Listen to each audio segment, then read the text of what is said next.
We're talking with Lee Strobel. He was the former legal editor of the Chicago Tribune. He was a skeptic, a straight-out atheist.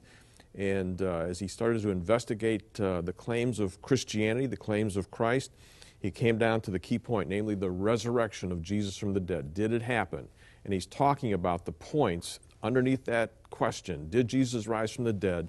The evidence that started to persuade him that, goodness sakes, possibly this thing actually happened. All right, you already talked about the fact of, review for us here. First, the execution, that Yep. Jesus was definitely dead when he was taken down from the cross. And then the early accounts. This is not a legend that developed a long time ago. We have extremely early accounts that affirm the resurrection. Then I go on to the third E, which is the empty tomb.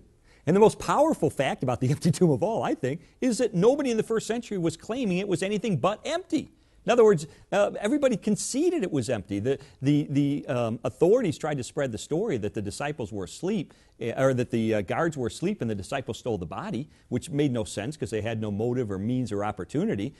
Besides which, that's admitting the body is gone.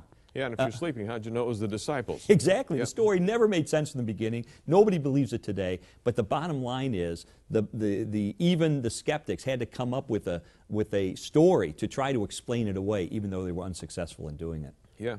Plus, 75% of the scholars, critical scholars out there, they believe that's a historical fact. And that includes the skeptical scholars. Yeah. That's Christian, atheists. The people who really studied this issue, 75% agree the tomb was empty. Okay, so you got another point in the historical record. You've got an empty tomb of Jesus, so that raises the question, what in the world happened to the body? And the next E, therefore, is eyewitnesses. And what we have is 515 people who encountered the resurrected Jesus.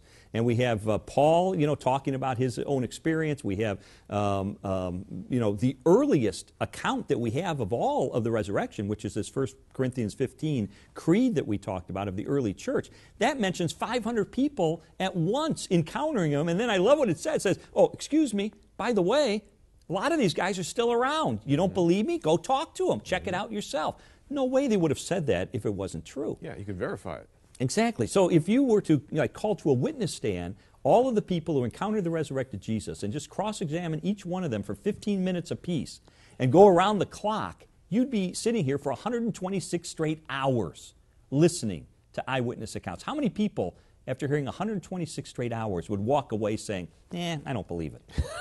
I mean, You used to sit in court and do that. Exactly. I've seen people sent to the death chamber on a fraction of this kind of evidence. So I think there's powerful evidence that Jesus was, encountered these individuals whose lives were transformed, including Saul, the persecutor of Christians, who became Paul, the great missionary. Why? Because of the resurrection. The half-brother of Jesus, James, who was a doubter of Jesus' divinity during his lifetime, becomes a leader of the local church. Why? Because 1 Corinthians 15 says he encountered the resurrected Jesus. All right. Then you have the emergence of the church. The emergence of the church. And what's amazing about that is in the very city where Jesus had been put to death, the disciples are going around a few weeks later saying, hey, he rose from the dead. Now, how do you sell that to people if they're there and they know better? Instead, what we see is the disciples appealing to the common knowledge that their audiences had. Peter got up in the very same city where Jesus had been put to death a few weeks later and looked at people. And he says, you remember Jesus? He did miracles in your midst. You know that he did. And then he said, this Jesus, God raised from the dead, quote, to which we're all witnesses. Well, how did they respond? Did they say, Peter, come on, you're exaggerating, you're making this stuff up? No. History shows that on that day, 3,000 people said, Peter, we know you're telling the truth. What do we do? And they found forgiveness and grace through Jesus Christ, and the church is miraculously born in the very same city where he's put to death. How do you explain that? If this is legend, or if it's stuff that they were making up, they were exaggerating, and they were lying about. I think that's powerful stuff.